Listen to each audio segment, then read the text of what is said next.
that's not the only curious thing. Hurricanes as we know them need water in order to form.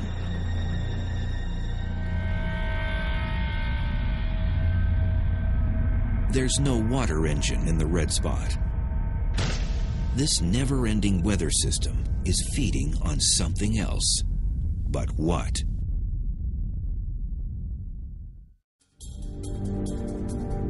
Jupiter's Great Red Spot is something like a non-stop hurricane. It's a colossal storm, complete with violent wind and lightning. Storm chasers would love to go running after it. Dr. Tim Dowling of the University of Louisville is in the hunt for similar phenomena here on Earth.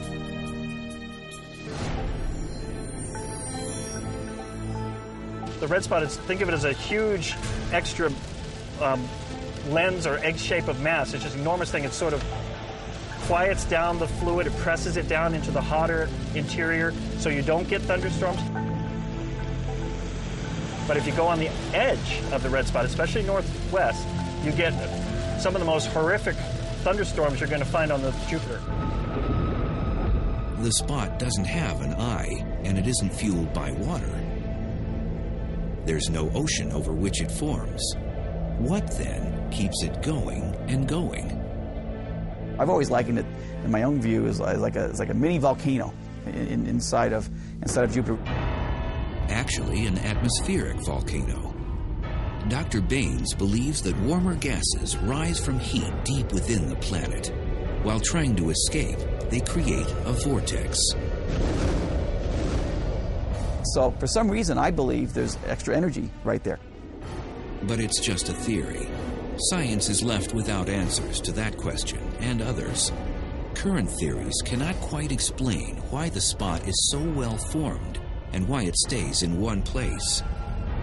The plot thickened over the years as scientists learned even more. It became a deeper mystery because instead of everything just sort of smoothly going around the red spot, we saw this turbulence, and there were smaller scale structures that would come and go every day, and it was chaotic and turbulent, and yet the red spot just existed and sailed on. Jupiter's storms aren't limited to the Great Red Spot. Cloud decks 3 layers thick hover and cover the planet.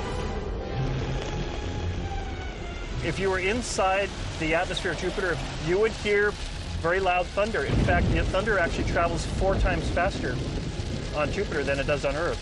It's about 3,000 miles an hour. The rain falls twice as fast on Jupiter. The charge separation that pulls the positive charge to the top of the clouds, the negative charge to the bottom of the clouds, is twice as efficient on Jupiter for that reason alone, because the rain is falling so much faster. Towers of cumulus convection that you see on Jupiter are 3 times taller. They go up 30 miles, whereas on Earth they go up 6 or 7 miles.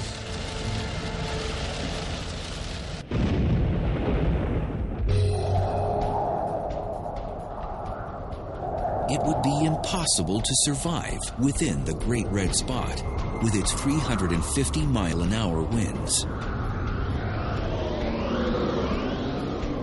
By comparison, Hurricane Wilma, which had the highest recorded winds of any earthly storm, slammed into the Yucatan Peninsula in 2005 with barely a breath. 175-mile-an-hour blasts. Our weather is simple. Jupiter's is complex. Now on Jupiter, you just basically have one storm system sort of stacked on another, with lots and lots of room. Basically, these are the storms in their natural state. These storms move relentlessly within Jupiter's other distinct feature, streams of fierce jets that continually circle the planet. Scientists are only beginning to understand what they are and where they come from.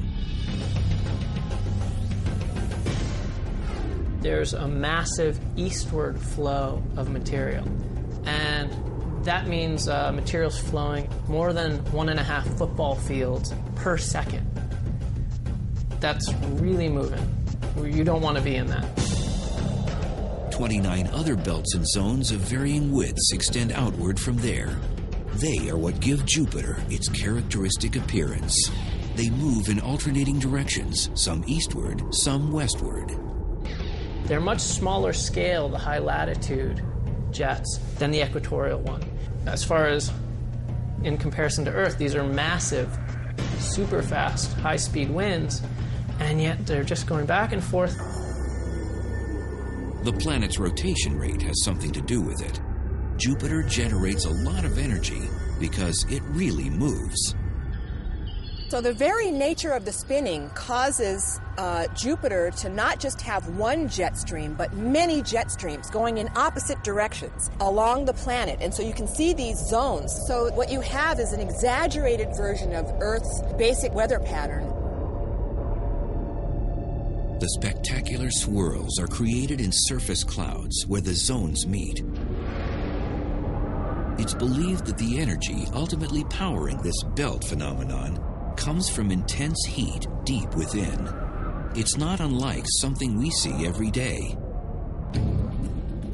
Boil a pot of water on the stove, it'll start bubbling, and bubbles come up from the bottom and try to get out, trying to circulate that water, that currents around. So it's the same thing inside Jupiter. We have gases and liquids down there that are trying to get the heat out.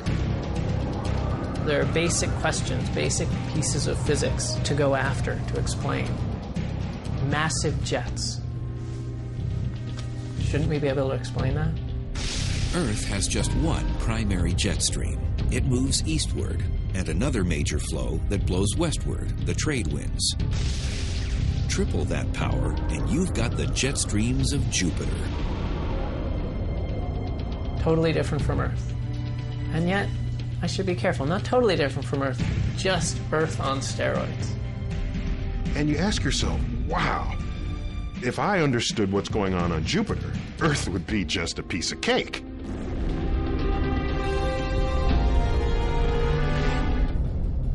Jupiter's mysteries aren't limited to the planet itself.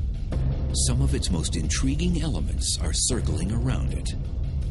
Jupiter's got several dozen moons that are big enough to be seen. It's probably got a lot more that are too small to be seen with current technology, and no doubt in coming years more will be discovered. Some of the moons are almost the size of some planets. So really Jupiter is its own little solar system. Thanks to its incredible gravitational pull, it sucked in asteroids along with other space debris. For the most part, there is order, but there are some erratic moons in orbit around Jupiter. It's managed chaos. You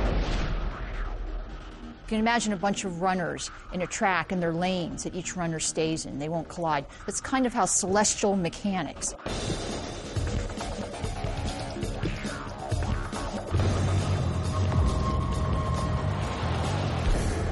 Each moon holds its own fascination.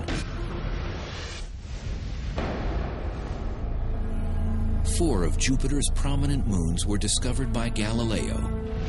He first observed that they revolved around the planet.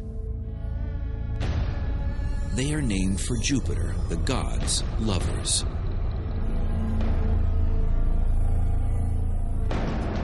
The first major moon you come to is Io, which is this very active place with lots of volcanoes.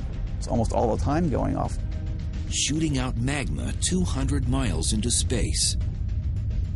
Io is a wonder, pockmarked with over 100 volcanoes, some the size of California, which seem to turn themselves on and off. Ganymede is the largest moon in our solar system, 5 times the size of Earth's moon. Callisto is the most heavily cratered. It has clearly taken a beating in its lifetime. Then there's Europa, the ice queen to Jupiter's king. No one knows its makeup for sure. It looks like a cracked egg. It really looks like the whole thing had liquid water on it at some time. It froze and it cracked. And we believe that these patterns are due to tidal forces that crack it. As alien as Europa seems, it is smooth and glassy in some spots, hilly in others.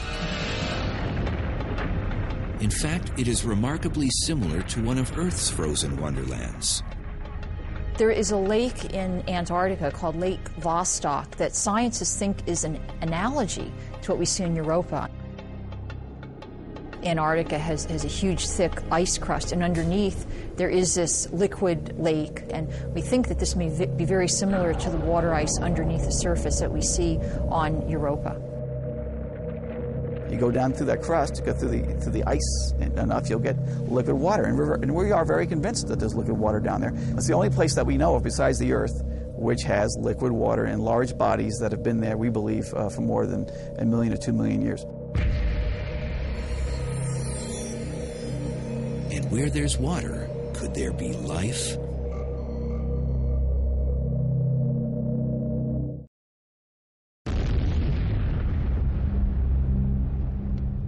Jupiter's moon Europa is bursting with secrets. It may even have warm thermal vents deep below its frozen crust.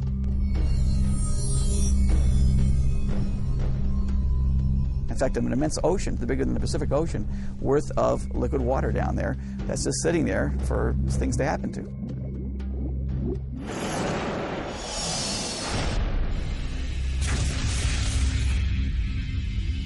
The presence of water means one thing. We may not be alone. I want to go ice fishing on Europa. Cut a hole, put a submersible, look around, see if anything swims up to the camera lens and licks the camera. That's what I want to do.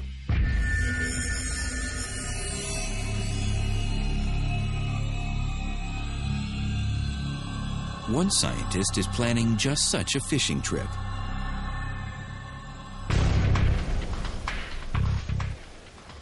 At this outdoor lab near Austin, Texas, hopes are hanging on a little robot. This is designed for exploration in unknown territory, completely unknown territory, and the search for biological life. It's a Deep Phreatic Thermal Explorer, or DepthX for short. Its proving ground right now is a local quarry. And there are big plans for its future. If everything went according to plan, you would launch around 2016. It would be at Europa by 2018, and by 2019, for certain, we know whether there's life off Earth. That's the game. DepthX is the brainchild of engineer Bill Stone. He and a team of scientists have staked their reputations on it.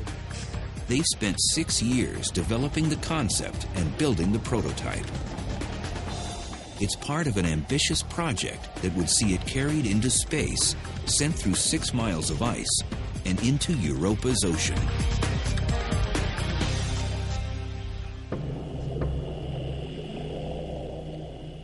To divide it down into all the various vehicles, you have a parent vehicle which takes you to orbit around the moon Europa.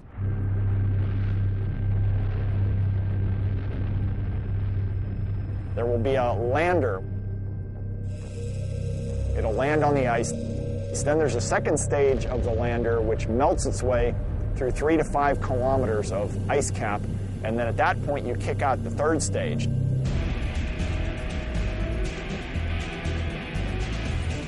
We need a fast-moving device that would be sort of torpedo-shaped, most likely nuclear-propelled, and that would drive for thousands of kilometers around the central ocean of Europa.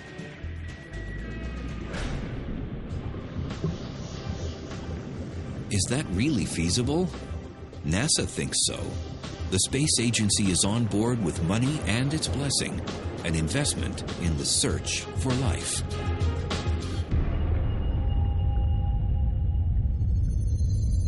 If life exists on Jupiter's moon Europa, could it walk, talk, or fly?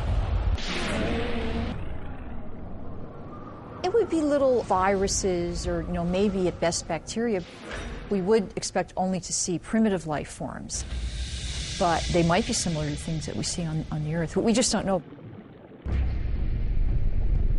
Scientists are encouraged by the discovery of strange and hardy life forms found in the most inhospitable places on Earth.